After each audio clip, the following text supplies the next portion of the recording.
G'day guys, it's Phil here from Fit Empire and Wellness. Today we're going to do a video on this stuff right here. Now what exactly is that? That is pure caffeine, guys. So that is caffeine anhydrous. It's a small tray of that, 13.5 grams of caffeine anhydrous to be exact, which is actually the LD50 for a 75 kilo male. But that is neither here nor there. I'll point out exactly what it is shortly. Now guys, caffeine anhydrous, as I said before, caffeine and caffeine anhydrous, very, very similar things. Anhydrous simply means without water. So the N meaning without, the hydrous meaning water. If we talk about chemically, they're the same thing. Okay, there's no difference to them from a chemical point of view. It's simply that one has been dehydrated and the water molecule has been removed from that caffeine. Now guys, what exactly is caffeine? Well, chemically guys, it's called 1,3,7-trimethylxanthine. So that is actually the chemical term for it. And it passes, when we ingest it orally, obviously it goes through the gastrointestinal tract. It passes through that lining very, very easily. And once again, is also carried in the blood very easily up to the liver. Once it hits the liver, it breaks down into three main metabolites. The first metabolite is called paraxanthine, the second is called theophylline, and the third is called theobromine. Now you may have seen those independently on the back of things like pre-workouts, on the back of chocolate, for example. I know there's a pre-workout chocolate getting around now that's got theobromine in it. Now they do things individually to themselves, so independent of themselves. So for example, theobromine is fantastic for musculature activation. Theophylline is very good for neural focus and cognition enhancement, and they're using it in the US Special Forces. They've done studies on it with US Special Forces, I should say. But guys, how exactly does caffeine work? And what exactly is it? Well guys, caffeine is typically thought of as a neurostimulant or a CNS stimulator. So that stands for CNS, which is central nervous system. There's also peripheral nervous system as well. Guys, contrary to popular beliefs, the CNS is actually not the entire nervous system. It's just the central portion. Anything to do with your limbs or your extremities is actually the peripheral nervous system, which is PNS. Okay, but the caffeine does activate on all of those, or action on all of those. But guys, the mechanism of action of caffeine is actually a bit of a funny one. We call it a neurostimulant, but the truth is, because caffeine is lipid soluble, which means it breaks down in fats, not only does it pass the blood-brain barrier, which means it activates inside the brain, but all cell membranes are actually made of lipids, they're made of fats. So caffeine actually activates and passes through all the membranes of all the cells in the body, including neural and also skeletal muscular cells as well. So we don't really know if it's a neurostimulant in isolation, or also has elements of a skeletal muscular stimulant as well. We do know, however, that it does increase the contractile point of all the muscles in the body, which does indicate that it does have a benefit to skeletal muscular activation as well. But typically, for the most part, we talk about it like a neurostim, and that's because its primary mechanism, or one of the primary mechanisms of caffeine, is actually what's called an adenosine antagonist. So for those of you who want to know what that means, or I suppose you're watching this because you want to know what it means, adenosine is the backbone of our primary fuel source called ATP, which stands for adenosine triphosphate. Now I won't go into too much depth, but basically as our body uses energy, triphosphate meaning 3 phosphates, it breaks off a phosphate and creates a huge energy release, and that's how we move, we action, that's how we think, we speak, like I'm speaking to you right now, and it creates a product called ADP, or adenosine diphosphate, okay? Now, the backbone, of course, as I said before, is called a purinic nucleoside, which is called adenosine. Now, the adenosine is responsible for things like muscle relaxation, vasodilation, things like that, whereas caffeine is an antagonist to that, so it inhibits that. So therefore, obviously, it's really prone to things like vasoconstriction and you know, even from a physiological point of view, jitteriness and sort of contractile incretion and things like that, which is what caffeine is known for, I suppose, from a traditional point of view. But that's how caffeine primarily works as a mechanism of action, guys. Now, how do we use it? Who takes it? Who can't take it? Who can take it? Well guys, this is where it gets a bit muddled, and you have to understand some of the terminology, okay? When we talk about fit in the performance world, we talk about people who are above average physical fitness. When we talk about fit in the medical world, fit simply means absence of illness or devoid of illness, okay? So when we talk about World Health Organization, or the WHO as they call themselves, they recommend no more than 400 milligrams of caffeine per person per day. Now, they also have a dosage allowance for pregnant ladies, which is 200 milligrams of caffeine per person per day. And they say that again for people who are breastfeeding, or ladies who are breastfeeding. Now, I'm going to touch on that as well. 400 milligrams of caffeine. I want you to remember 400 milligrams of caffeine, because that is the healthy intake of caffeine. However, once again, go back on the health level versus performance. They're two very, very different worlds, and they very, very commonly do not run side by side. They often go adjunct to each other. So I'll go into that in depth in a few seconds. But I want you to remember that caffeine metabolizes in about 3 to 7 hours. So it's quite a broad area there, broad time frame. And that's because everyone's obviously liver metabolization is at a different rate, and that comes back to things like metabolic rate and metabolic speed and things like that.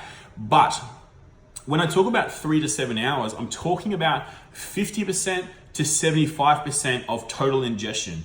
Now, that's important because we're not getting rid of all the caffeine. We're getting rid of 50 to 75% of the caffeine that we've ingested, or should I say, have metabolized within 3 to 7 hours of ingestion. Now, we have to remember that 3 to 10% of the caffeine we ingest doesn't get broken down at all and passes through the body completely untouched, completely unaltered. So we don't even absorb all the caffeine in general.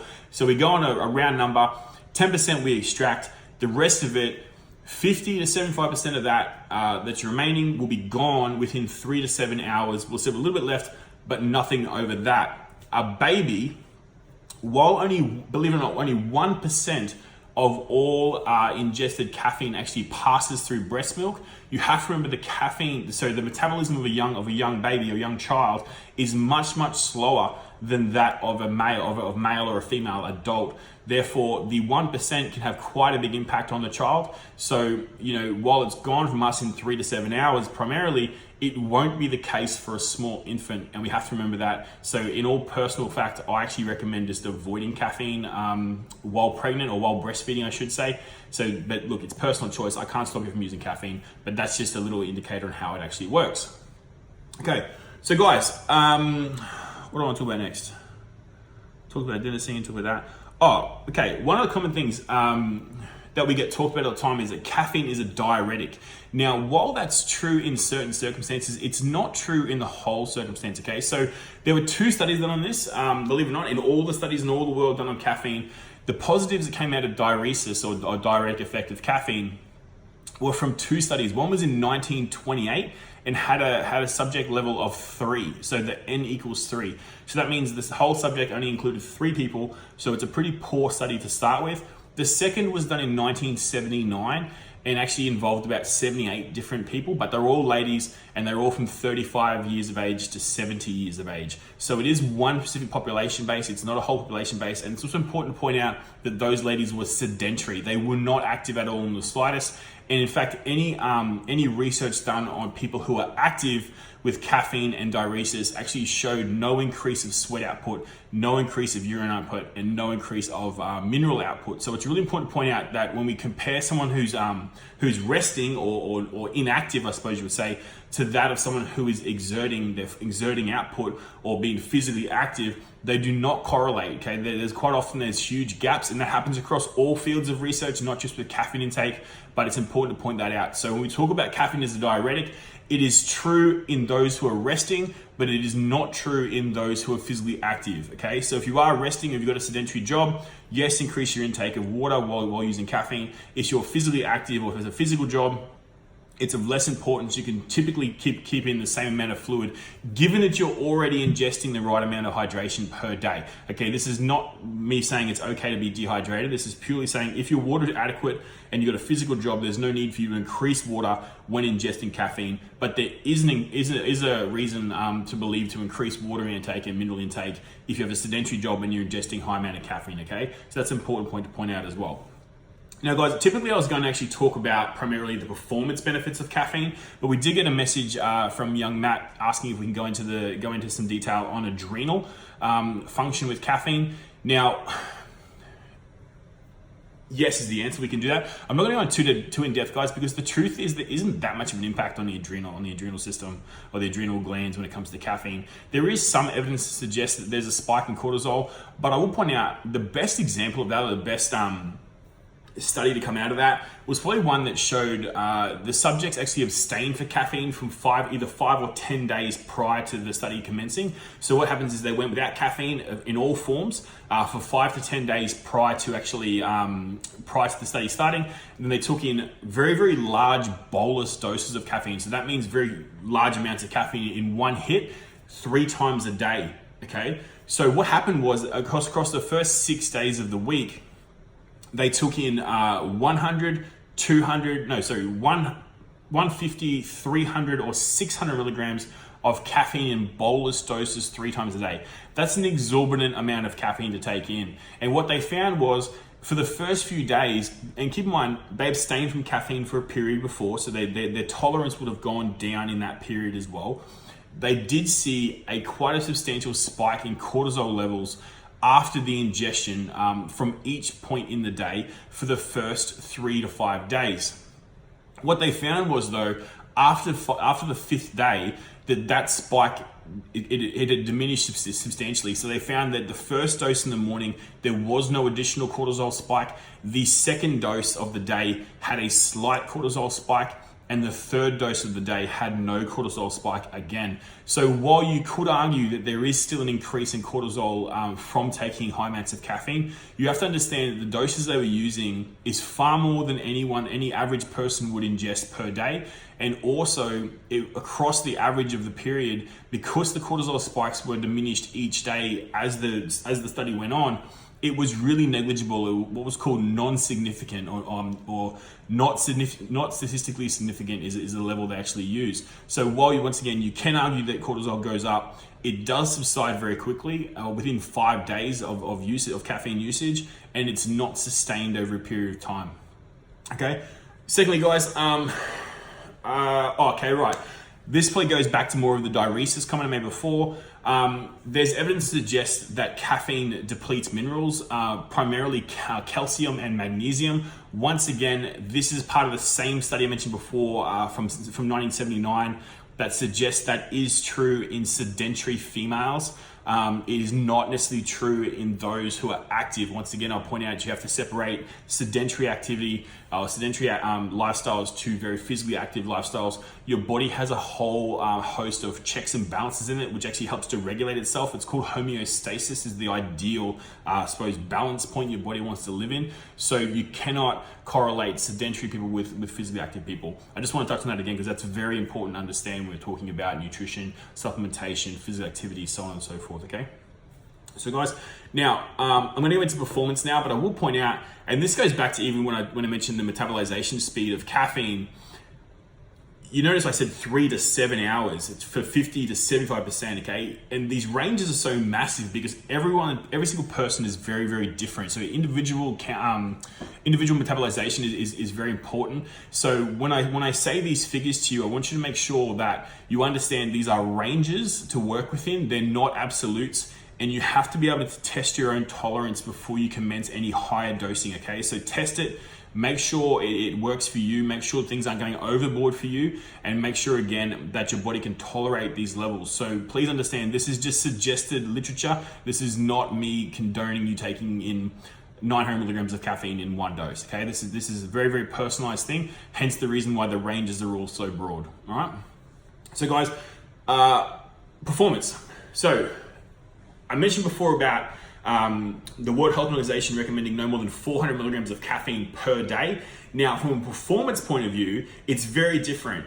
ISSN, which is the International Society of Sports Nutrition, actually recommends a pre-activity dosage of 3 to 6 milligrams of caffeine per kilo of body weight. So what that means, I'm going to talk about very round figures here. So we'll talk about a 100 kilo person. Okay, so a 100 kilo male, for example, is going to be they're taking in 6 milligrams of caffeine per kilo body weight. That's 600 milligrams. That's that really high bolus dose I spoke of before. Okay, so that is a very, very high amount of caffeine. Now, I would never suggest you start doing your performance levels or performance tests at that level, but you might start at say 3 milligrams, which would bring you back down to 300 milligrams, which is a couple of stiff espressos, to be honest. And then from there, you could titrate yourself up to that higher dose.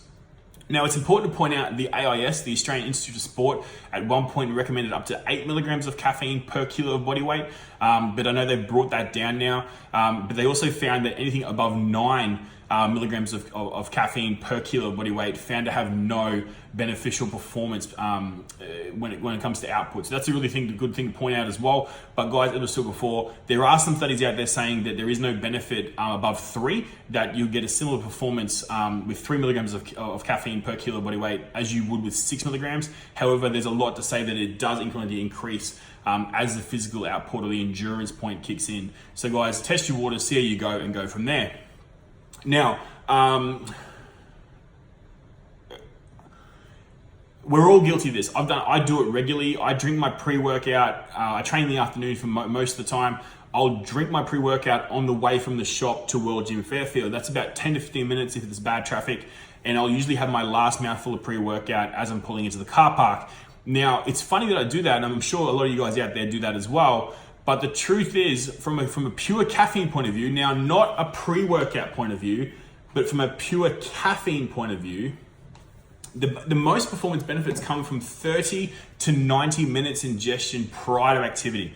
Okay, so it's a really I suppose, opposing factor for what most of us do. Most of us drink the pre-workout and then we get on our way. And that's because there's so many other things in pre-workouts which activate in a much shorter amount of time. Okay, but for pure caffeine input, it's 30 to 90 minutes prior to activity. Now, interesting, I'm going to point this out. When we blend caffeine with carbohydrates in, say, the form of like an energy drink, for example, there have been just suggested benefits or increases in benefit in performance from as little as 10 minutes to 60 minutes prior to activity. So that's really a good point to point out. When we mix caffeine with carbohydrates, it actually activates faster. And I'm going to touch on a little handy hint that you may not know about very shortly when it comes to caffeine and carbohydrates. Now, I forgot about this one, okay? So as I said, I'm going through all the points, guys. There were a lot to talk about, and I'll make sure I don't forget any. And that is that caffeine anhydrous, the stuff I showed you before, has been shown to have a greater performance benefit than that of caffeine from coffee. So what I mean by that is coffee is not standardized. Coffee depends a bit like a grape in wine. It depends on the stress of the grape, the weather, the conditions, the rain during the season, all of that sort of stuff. Even the processing, roasting mechanisms that they do to prepare the bean actually determines how much caffeine is in that bean. Also the type of bean they're using, so on and so forth. So it's important to point out that when we're talking about these measurements, we're talking about caffeine anhydrous only. And there's a fun study that they did a couple of years ago. I think it was 2010, 2011. It was in conjunction with AIS through USQ. And they found that they went through 100 cafes and tested 100 cups of espresso. And they found that the cups of espresso range from 56 milligrams of caffeine right through to 250 milligrams of caffeine per cup. That's a huge range. And it's a great demonstration about how coffee is not standardized. Now, if you know of Courtney Atkinson, the world champion triathlete, or Steve Hooker, the world champion pole vaulter, both Australian guys, they actually both use Red Bull. I know Steve Hooker personally uses Red Bull sugar-free. Because obviously his type of sport is more explosive, whereas I believe Courtney Atkinson uses the full strength sugar version of Red Bull, I suppose you would say. And that's because he has a much more endurance-based sport which needs the carbohydrates. But guys, they use that because the caffeine content in Red Bull in a 250 ml can is exactly 80 milligrams. So it's standardized, okay? So I'm not saying go out and drink all the Red Bull you can. I'm simply saying that it's standardized in much the same way as if you take in pure caffeine in a measured dose. It's standardized, everything's exact, which is one of the reasons why caffeine anhydrous, being the fact that it's dehydrated, has a much better performance ratio and performance benefit than that of caffeine from coffee. So that's a really important point out as well. Now, when we compare all those figures, so we mentioned Red Bull or energy drinks in general, we mentioned coffee, and now we mentioned tea. The average cup of coffee, so a 250 milligram cup of coffee, has about 95 milligrams of caffeine in it, okay? I mentioned before about Red Bull, 250 mils of Red Bull or V or any of those 250 ml cans of energy drink have 80 milligrams of caffeine in them. A can of Coke has 45 milligrams of caffeine in it. The average this one's 175, but they go up to about 300 or 400 milligrams these days. But as you can see here, when we talk about those pre-packaged products, I think a no-dose has 100 and a no-dose plus has 200, but they're standardized versions. Whereas if I said to you how much caffeine's in a cup of coffee, well, the truth is how long's a piece of string. Okay, similarly for tea, the average cup of black tea has 70 milligrams of caffeine in it. Green tea is about 40 milligrams of caffeine, and white tea is around that 60 milligram mark. So it does fluctuate. That's why I talk about averages. Whereas if I said you a can of Red Bull, it's exactly 80 milligrams every single time. If I said you a no-dose, it's exactly 100 milligrams every single time. So that's exactly why they use those pre-prepared products, because they're easy to use. Okay, so guys, what exactly does caffeine do? Well, caffeine is glycogen sparing when it comes to performance. So what that means is glycogen's like our fuel tank, okay? So it actually helps keep the body, it helps to prepare and have explosive energy. So glycogen, I'm dribbling now. So glycogen is our primary fuel source.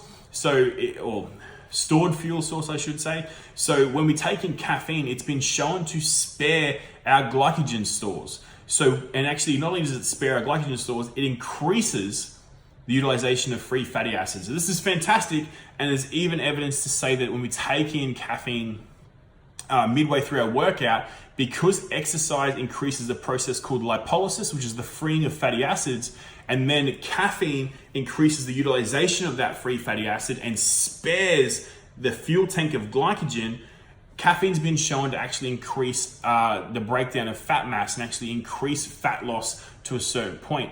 On top of that, guys, caffeine is actually thermogenic. It's substantially thermogenic, actually, which actually helps to further increase that fat loss. So really fun facts about caffeine, guys. So caffeine, as I said before, glycogen sparing. So that means that all our glycogen stays there. We then increase our utilization of free fatty acids, which then helps to actually give us more energy, because we know that fat has 9 calories per gram, whereas carbohydrates only have 4 calories per gram. So our energy source is richer. But on top of that, guys, it's also thermogenic when we use it midway through a workout. Okay, so that's a really good one as well. Now, what else do I have to say, guys? Oh, I love this fact, guys, and this is something that I love talking to people about because not many people know about this one. But I mentioned before about caffeine and carbohydrates. Now, this is really important for guys who are, say, boxers, for example, guys and girls who are boxers, or for example, someone who's got a sporting carnival across the weekend and they've got multiple games or multiple activities across the weekend in short succession. When we deplete our glycogen, so obviously I mentioned before about caffeine is glycogen sparing, but it's not ultimately glycogen sparing. There is still some depletion of glycogen during that period.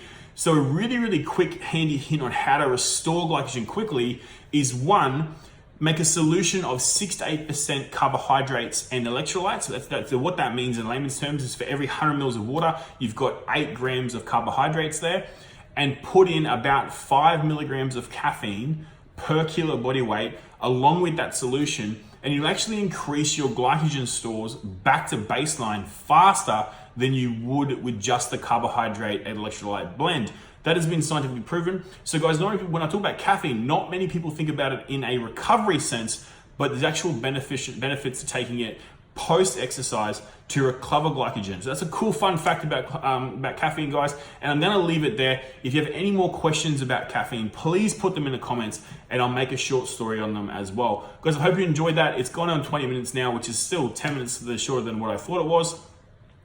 Thanks for tuning in, guys. Thanks for watching. Appreciate it. Cheers.